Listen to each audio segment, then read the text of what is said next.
À Madagascar, l'Institut Pasteur, en collaboration avec le ministère de la Santé, a mené durant 9 mois une étude scientifique sur les tests de séroprévalence. Selon la récente étude, près de 40% de la population aurait été en contact avec le virus du Covid-19. C'est près de 8000 échantillons de sang provenant des centres de transfusion sanguine qui ont été analysés par l'Institut Pasteur avec le ministère de la Santé.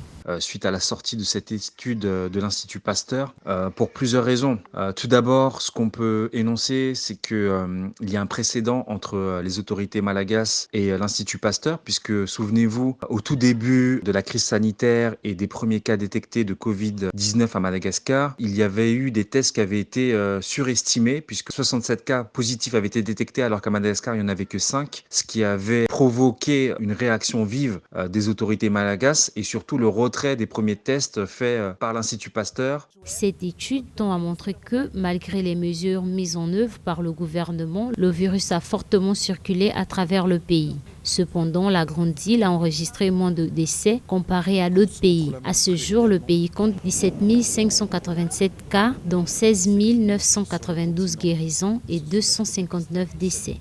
On sait aussi que Madagascar est toujours pour le moment dans une relative opposition concernant notamment les protocoles qui sont mis en place, les protocoles de prise en charge des patients et de la population via le Covid Organics, qui fait toujours l'objet acerbe, surtout par les pays occidentaux, depuis le début de cette crise sanitaire, en disant que Madagascar ne s'inscrirait pas dans le dispositif COVAX Facility, visant du coup à bénéficier pour tous les pays à faible revenu intermédiaire. Forcément, sans rentrer dans des théories complotistes ou dans quelconque pensée qui n'aurait pas lieu d'être, on peut se demander quel est l'intérêt de sortir cette étude à ce moment-là. Alors que les premières campagnes de vaccination ont débuté à travers le monde, les autorités malgaches se montrent toujours aussi sceptiques à l'égard de la vaccination, préférant pour l'instant mettre en avant les remèdes traditionnels.